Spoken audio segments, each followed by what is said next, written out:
In December of 1988, a young woman was having coffee at her friend's house in the city of France. And at some point, she excused herself to go use the bathroom. And when she opened the lid of the toilet, she saw in the bowl were two small gold objects floating in the water. They looked like beads at first, or maybe broken pieces of jewelry. And so, she leaned down close to get a better look. And then she realized what they actually were. On the night of December 11, 1988, a 38-year-old woman named Franwy Gandrin touched up her lipstick in the bathroom mirror.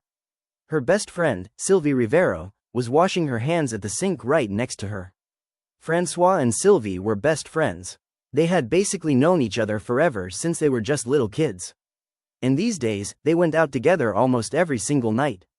They were both divorced, and Francois's 19-year-old son had recently moved out of the house, so she was making the most of her freedom. Now, Francois and Sylvie were not exactly the same in terms of, their attitude towards life. Franwy had always been much more sociable and had this huge circle of friends. And so really, she was the one who often had to push her much more introverted friend Sylvie to come out with her, but she usually did. However, tonight it was Françoise who turned to Sylvie and said that she actually wanted to go home now. She told Sylvie that the men they were there with at the club, Michel and Luc, were making her feel uncomfortable and she wanted to. Now, it was clear to Francois pretty much immediately that Sylvie was pretty disappointed. Despite being introverted, now that they were out, Sylvie wanted to stay out. And also, they regularly went out with Michel and Luc, and there was never any issues before. And so, she said as much to Franwy. Like, what do you mean? Like, what's the issue? But Franwy just said she was getting a weird vibe from both of them and just would feel better if she went home. And so, a few minutes later, Franwy and Sylvie walked back to the table where Michel and Luc were still sitting and there was And actually Michel turned to the women and he said, "En quoi? Hey, are you guys ready to leave and go to the next club? En quoi?" But she said she had to get home to her boyfriend who was probably already at her apartment and, music, waiting for her. The men were pretty surprised by this and maybe even a little bit offended. And Michel actually asked Francois like, "En quoi?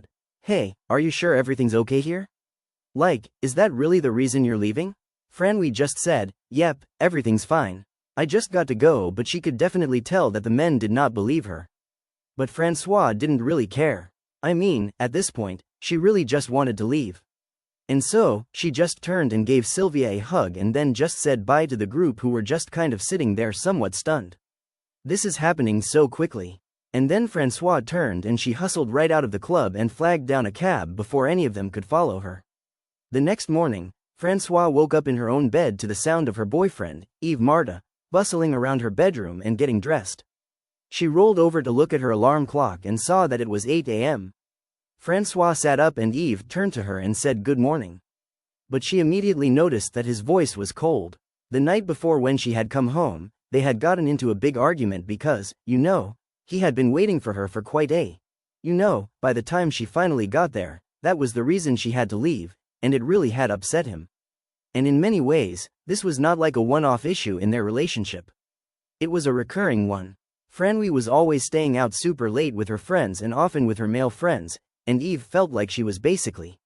He worked during the day, so the evenings were really the only time that he and Franwy could reasonably get together, but Franwy never. And at that point, it was too late for Yves to come over or vice versa. And so, they just didn't get to see each other as much as they could be. And so, now Francois knew she had to do something to try to smooth things over with her boyfriend. So, she turned to Yves and said, "Hey, do you want to come over tonight after you get off work?" And she promised she would. It would be just a night for them.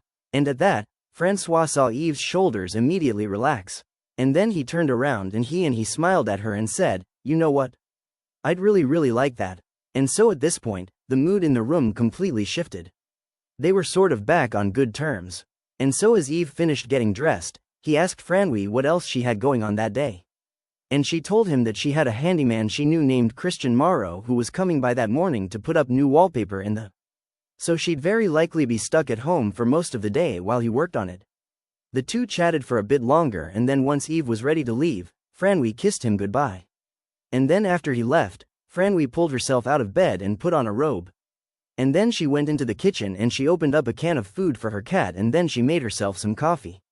She was a bit hungover from the night before and she thought maybe a warm bath would make her feel better. So after she drank her coffee, she ran a bath. She got into the water and she closed her eyes. At 11 a.m. the next morning, so December 13th, a janitor at the Tresso Hospital in Tours, France was carrying a trash bag out to the dumpster when there were 2 blue trash bags just sitting out on a strip of grass in the middle of the hospital's parking lot.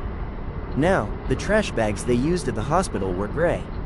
So, the janitor knew these bags, these blue bags, had to have been left there by someone from outside of the hospital. So the janitor walked over to the bags and sort of inspected them from the outside, and they were sort of bulky, but he couldn't really. And then he just reached down and he opened one of them. And when he saw what was inside, he immediately stumbled back, turned and ran inside, shouting for someone to call the police. About an hour later, so just before noon on December 13, 1988, Chief Inspector François Barbier of the Tours Police Department walked. He'd been sent out here to investigate human remains that had been found outside of the hospital, and he was the first officer to arrive. And so now, a janitor was walking with him to show him the way to where the remains had been found. They walked over to a grassy strip in the middle of the parking lot and they stopped next to a pair of blue trash bags. Inspector Barbier knelt down and he opened up one of the bags, and inside he saw very clearly there were 2 severed arms in the lower. He opened up the other blue bag and he found it contained a woman's torso, but there was no pelvis, no thighs, and no head. Barbie turned to the janitor who he knew had found the remains and he asked him like, "When did you find this?" And that's when he had seen them, but they definitely had not been there when he had done his rounds at 9 a.m. So clearly these had to have been dropped off sometime between 9 and 11. RBA stood up and looked around and he noticed there actually was a medical school right down the street. And for a second, he wondered if maybe this was all just a tasteless prank by some of the students who could have maybe stolen AA. Subscribe for part 2 and destroy that like button.